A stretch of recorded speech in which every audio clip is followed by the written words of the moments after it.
I never imagined I'd end up in a full-blown feud with my neighbor. But life has a funny way of pushing you past your limits. It all began 3 months ago when Diane moved in across the street. Practically the next day, she declared her candidacy for HOA president and of course won, because no one else bothered to run. Just a few days into her self-appointed reign, I started finding warning letters taped to my door. Petty things, my lawn being slightly taller than allowed, or my mailbox being the wrong shade of beige. Not even wrong, just not community-approved tan. I tried to keep things civil. I smiled, made the fixes, and even brought her homemade cookies as a neighborly gesture. Huge mistake. The very next evening, after a 12-hour shift at the hospital, I came home to find her silver Mercedes blocking my driveway. Not just a little, not just over the line, but parked entirely across it. I rang her doorbell. She answered with this smug grin. "Oh, was that your driveway?" she said, feigning surprise like a bad actress. "I'll move it after my show ends in an hour." Meanwhile, I had melting groceries in my trunk and could barely keep my eyes open from exhaustion. "Diane, I need to park now." She tilted her head and, with a sweet but sour smile, said, "Maybe next time don't install those mismatched solar panels." Except, those panels were approved by the HOA months before she even moved here. That's when I understood. This wasn't about rules. This was about her. And it was only the beginning. Let me know in the comments, are HOAs this wild where you live? Every Friday, like some twisted tradition, Diane would block my driveway with her car. I documented it all. Photos, timestamps, emails to the board. Once I even called a towing company. But surprise! Diane's cousin owned it. And the other HOA board members? Totally spineless. No one dared to challenge her. One particularly bad day after a back-to-back ER shift, I came home to not only her car in front of my driveway, but also a moving truck she hired for some kind of remodel. I literally couldn't access my home. I sat in my car, body aching, and something inside me just snapped. I called the cops.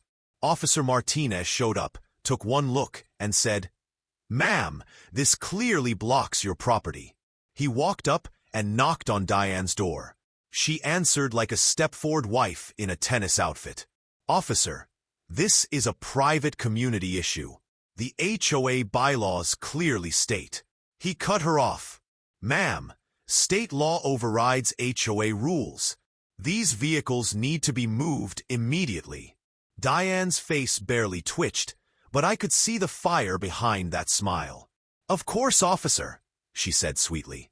As the cruiser rolled away, she approached me and whispered, "Big mistake. I am the rules here. Things are about to get very, very uncomfortable for you."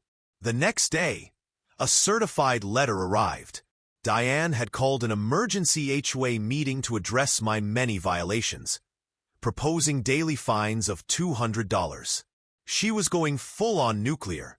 The meeting was chaos.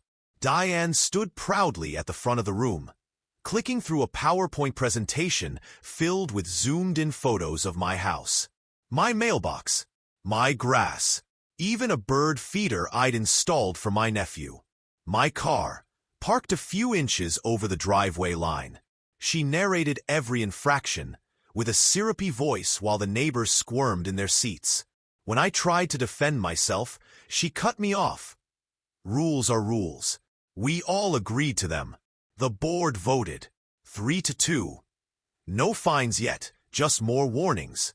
A tiny win, but enough to make her jaw clench. As we left, my elderly neighbor Frank stopped me.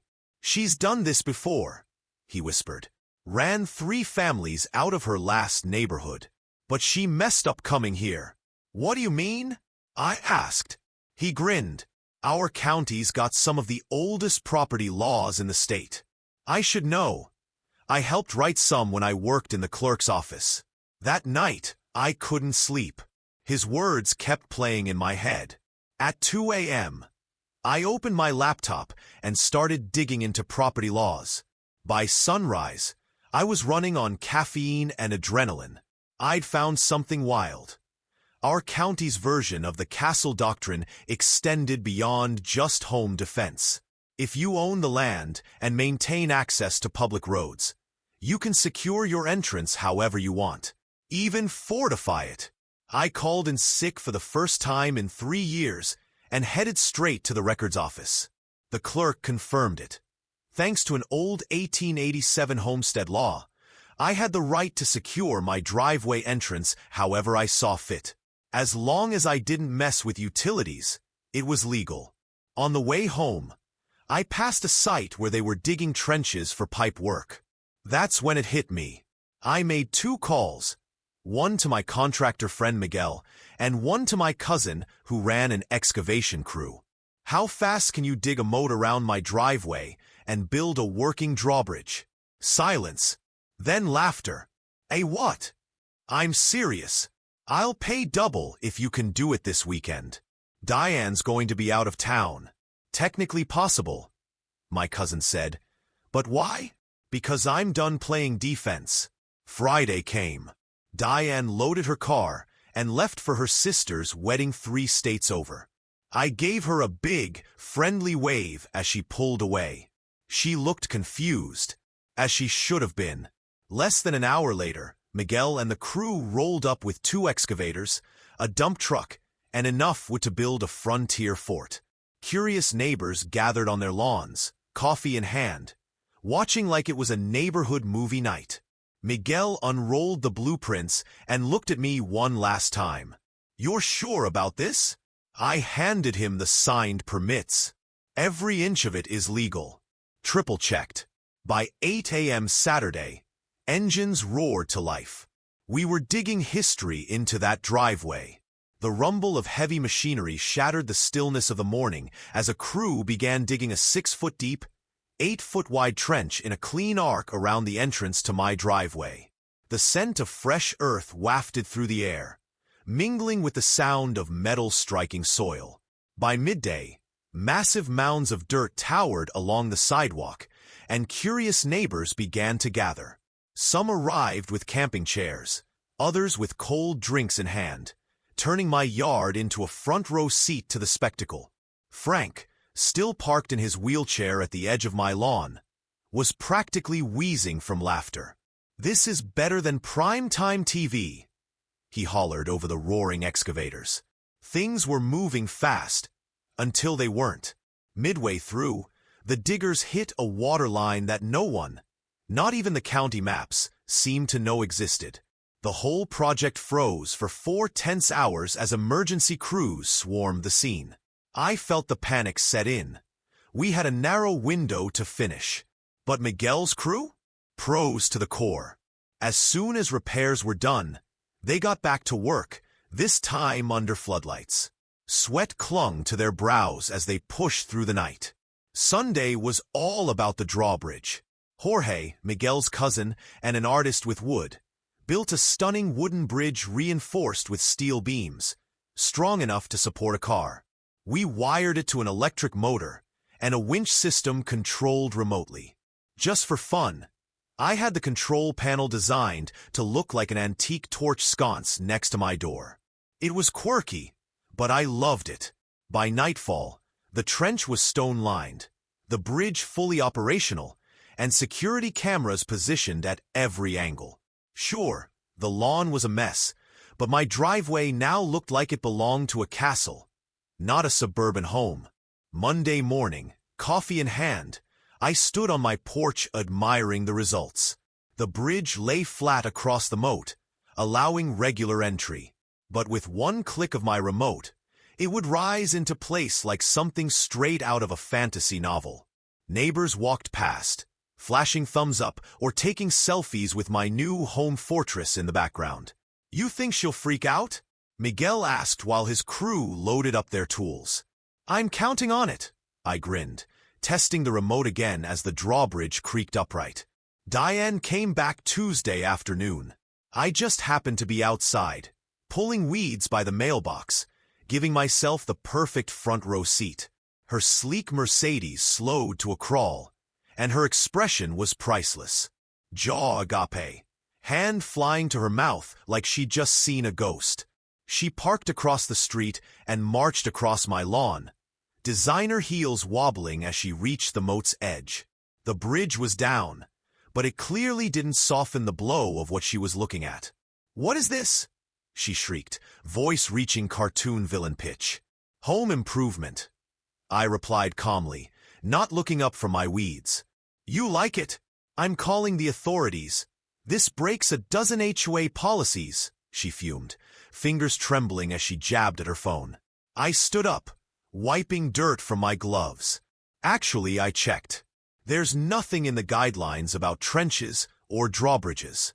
Total oversight on their part. This is destruction of community land," she screeched. "All mine," I replied, holding up the property survey and permits. "Want to take a peek?" She didn't. Instead, she screamed into the phone, claiming urgent damage, neighborhood safety hazards, and visual pollution. 20 minutes later, 2 patrol cars rolled in, followed by 3 HOA board members and about a dozen casual onlookers walking dogs or pretending to grab mail. Officer Martinez stepped out, same guy who'd made her move her car last time. "So, what's going on here?" he asked. Diane nearly tackled him. "That?" she shrieked, pointing. "They've destroyed the entire community vibe. That thing is dangerous." He took the paperwork I handed over, flipping through it all. "These are all legal," he said, raising a brow. "Permits check out. Everything's on their property." "Impossible," she barked, snatching the papers. "These are forged." Officer Martinez calmly took them back. "Nope. Verified with the county." He paused. "But if you'd like, I can call my supervisor." "Do it," she snapped. A half hour later, a large SUV pulled up, and out stepped Sergeant Wilson, the kind of guy who radiated patience and authority. He reviewed the documents, walked the moat's edge, inspected the bridge, and even tested the mechanism. Then he disappeared into his SUV with the county law book in hand. After another 20 minutes, he approached Diane, arms folded, eyes sharp.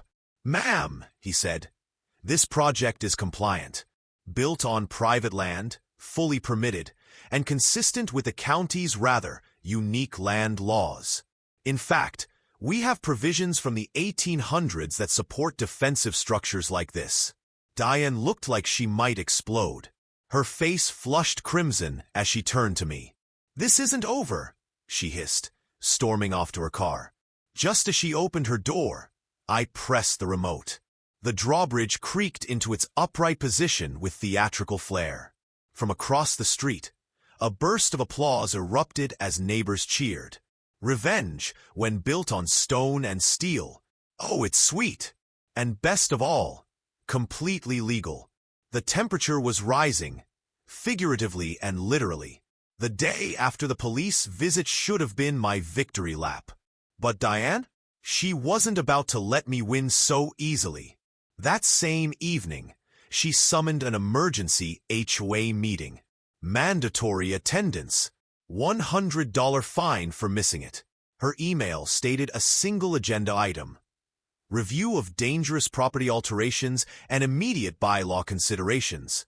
Translation: she was coming for my moat. I got there early, parked myself in the back row. One by one, the community center filled with neighbors, more than I'd ever seen at an HOA meeting. Diane stood up front at the podium, shuffling through a stack of papers like she was holding court. As people settled, she tapped her nails against the microphone. "We are facing a community threat," she began, switching to the first slide, a zoomed-in image of my moat. "This medieval trench is just the tip of the iceberg. Today it's moats. Tomorrow, who knows, barn animals, guard towers, flaming arrows." A few neighbors chuckled. Diane shot them a glare that could crack glass. "I've drafted an emergency bylaw amendment," she said, holding up a thick document. "It bans any digging deeper than 12 inches without prior board approval. Effective last month." That's when Frank, my elderly neighbor, lifted his hand. Diane ignored him. But Frank? He wasn't one to be dismissed. He rolled his wheelchair right to the middle of the room. "Point of order," he called out. "What?" Diane snapped. Frank held up a tablet. "Retroactive amendments are not allowed under our HOA Charter, Article 7, Section 3. And since we're quoting rules," he tapped his screen, "I reviewed the financials last night." Diane's face tensed. "That's not today's topic," she said quickly. "Oh, then maybe you can explain the $27,000 payment to Premium Landscapes LLC for community entrance upgrades. That never happened." The room went dead silent. Diane cleared her throat. "That was board-approved, standard landscaping work." Frank squinted at his tablet. "Funny, that company was registered just 3 months ago. Owner listed as D. Keller. Isn't that your maiden name, Diane?" You could practically feel the room catch fire. Neighbors started whispering. Board members flipped frantically through documents. Diane stood frozen, like a statue made of panic. Then it happened. Better than anything I could have planned. The HOA's vice president called for an immediate audit. Someone found public financial records on their phone. Within half an hour, we uncovered over $58,000 in HOA funds paid to Diane's fake business. By the end of the night, Diane had been officially removed from the board, pending full investigation. As everyone left, she just sat there at the front, blank stare alone. Almost felt bad for her. Almost. 2 weeks later, a certified letter hit every mailbox in the neighborhood. Diane was being charged with embezzlement. She agreed to pay back everything. Her house? On the market by Friday. The day the moving truck pulled in, I stood on my drawbridge watching. She never glanced my way. Not even once. But then Tom, my next-door neighbor, wandered over holding a six-pack. "Thought your moat could use some flair," he said, handing me a beer. "Maybe some landscaping?" That weekend, half the block showed up. Plants in hand, bags of mulch, garden tools. We turned the edge of my moat into a full-blown attraction. Someone brought lily pads. Another added solar lights that made the drawbridge glow at night. For months later, my moat garden? It's become a local photo spot. Families come by. Kids call it the Castle House. And the HOA? With Diane gone, we elected Frank as the new president. His first move? Creating a Neighborhood Beautification Award. Guess who won? I still raise the drawbridge sometimes. Usually when I travel. But sometimes just for the thrill of hearing those chains creak and watching the bridge lift. Because when someone tries to control your life with pettiness or power, you don't need to argue. You just need to dig a moat and install a drawbridge. So, what's your neighborhood drama story? Drop it in the comments. I'd love to hear it. And if this wild ride entertained you, check out my other stories about standing up to bullies and surviving HOA chaos. Thanks for watching, wherever you are.